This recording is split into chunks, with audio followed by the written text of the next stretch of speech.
그럼 미국에게 핵폭탄을 먹이겠다고 인공지능 로봇이 판단을 내립니다. 아주 멋지죠? 쿨합니다. 기계와 AI 인공지능이 인간의 삶 속에 어느 정도까지 투입될 수 있다고 생각하시나요? 어렸을 때 방영했던 TV 프로그램 중에 2020 원더키드라는 것이 있었어요. 황폐화된 도시를 볼 수 있었고 늘 전쟁 중인 것을 볼 수도 있었습니다. 신기하게 생긴 이동수단을 타고 어디든 쉽게 날아다니는 것도 볼 수 있었죠. 2020년은 지금 시점에서 바라보면 딱히 비슷한 점은 없네요. 하지만 영화나 만화나 모두 어느 정도 실현 가능성을 염두에 둔다는 생각이 듭니다. 시간의 차이일 뿐이죠. 언젠가는 분명 현실화된다는 믿음이 있습니다. 인류 역사에 있어서 핵전쟁이 라는 것은 굉장히 자극적이고 위협적인 이슈였다고 생각합니다. 두 번 다시는 일어나서는 안 되는 것이죠. 핵폭발이 일어난 이후의 참상이 가장 고통스러운 듯합니다. 우리는 2차 세계대전 당시 일본 히로시마와 나가사키에 투하된 핵폭탄을 알고 있습니다. 일본은 무조건적으로 항복을 선언하죠. 폭발의 위력이 어마어마했다는 뜻이기도 합니다. 사람들의 공포가 굉장했다는 의미이기도 하죠. AI나 인공지능이 인류를 제거해야 할 적으로 인지했던 영화는 늘 있어 왔습니다. 대표적인 것이 아마 터미네이터의 스카이넷 그리고 레지던트 이블의 레드퀸 같습니다. 인류를 위해 만들어진 AI가 인류를 제거하려고 하는 것이죠. 다소 아이러니한 상황이 벌어집니다. 인류를 멸망시키는 것은 다름 아닌 인류 그 자체라는 것이죠. 바이러스와 자연재해가 인류를 멸망시키는 것이 아니라는 것입니다. 최근 넷플릭스에서 방영된 영화 중에 그와 맥락을 함께하는 아웃사이드 더 와이어를 볼 수 있었습니다. 인류와 인공지능 그리고 전쟁, 핵폭탄이라는 3박자가 조화를 이룬 영화라고 생각해요. 액션과 함께 철학적 요소가 가미된 영화예요. 그래서인지 중간중간 다소 지지부진했던 부분도 있었습니다. 철학적인 대화는 많은 생각을 하게끔 하죠. 한 번만 들어서는 이해하기 어렵기도 합니다.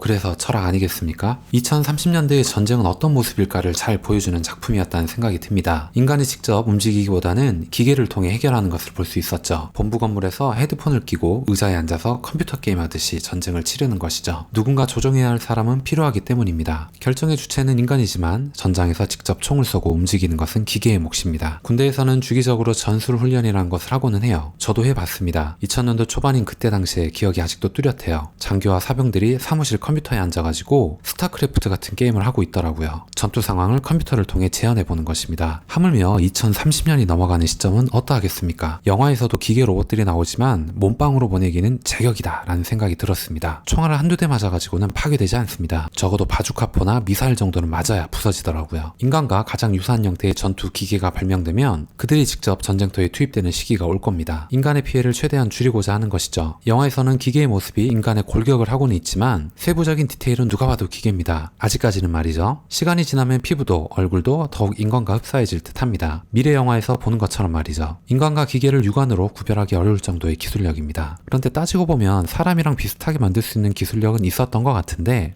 인간이 주체적으로 기계와 인간을 구별하기 위해서 외모를 다르게 보이게 하기 위해서 억지로 이렇게 더 기계처럼 보이게끔 만들었다라는 생각도 드네요. 기계를 이용하고 활용한다는 것은 인간만의 유일한 특성이자 능력이라고 생각합니다. 자신에게 유리하게 진화해 나가는 것이죠. 육체적인 한계점을 보완할 수 있습니다. 생명의 위협에서도 벗어날 수도 있죠. 다만 모든 것에는 명과 암이 존재한다는 것을 명심해야 할 것 같습니다. 기계들이 어떤 목적으로 사용되느냐라는 측면인 것 같습니다. 이 부분은 많은 영화 소설의 주제가 되는 것이기도 하죠. 근데 인간이랑 100% 정도 싱크로율을 보이는 기계 로봇이 나온다라고 한다면 사실 좀 소름 끼칠 것 같네요. 여러분들 사회생활이나 남자분들이라면 군대 다녀오셨겠지만은 그곳이 유연성 있는 조직이라고 생각이 드시던가요? 사회생활을 비롯한 조직생활에 있어서 가장 힘든 것 중 하나는 바로 인간관계라는 생각이 듭니다. 어느 것 하나 제 마음대로 결정할 수 있는 것이 거의 없죠. 말 그대로 조직이기 때문입니다. 조직에서는 조직의 규율을 따라야 하는 것이 맞습니다. 다만 현재 분위기는 조금씩 바뀌고 있긴 하죠.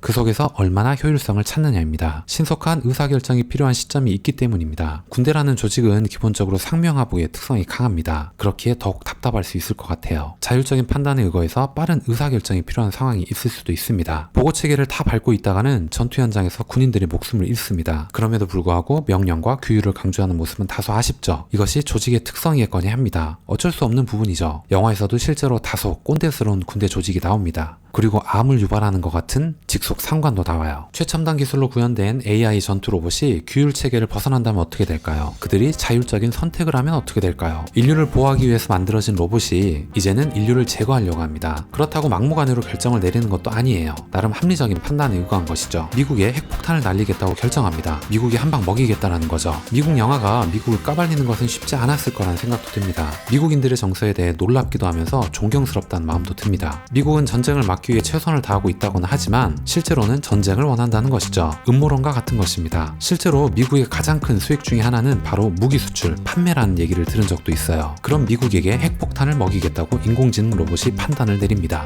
아주 멋지죠? 쿨합니다. 그럼에도 불구하고 결국은 무고한 인류를 살려야 한다는 명분으로 그 계획은 중단됩니다. 인공지능 AI를 제거하고 핵미사일 기지 또한 폭파시켜버려요. 그래도 무고한 미국 국민이 피해를 입어서는 안 된다라는 것이죠. 대의 명분을 찾은 것입니다. 어떤 것이 맞다라고는 할 수 없을 것 같아요. 그리고 영화 속에서도 철학적인 대사가 계속 오고 갑니다. 판단은 각자 개인에게 맡기는 것이죠. 개인마다 다를 것이라는 생각도 들어요. 그럼에도 불구하고 오늘 드렸던 내용을 단 한마디로 한번 정리를 해보고자 합니다. 저는 그래도 개인적으로 미국이 한 방 쐈으면 하는 기대를 하고 봤던 영화이기도 했습니다. 오늘 이야기는 여기까지 하겠습니다. 오늘 여러분들께 드렸던 얘기가 조금이라도 도움이 되셨거나 재밌게 들으실 수 있으셨다면 좋아요 그리고 구독 꼭 부탁드리겠습니다. 다음 시간에 더 좋은 내용, 더 좋은 컨텐츠를 가지고 인사드리도록 하겠습니다.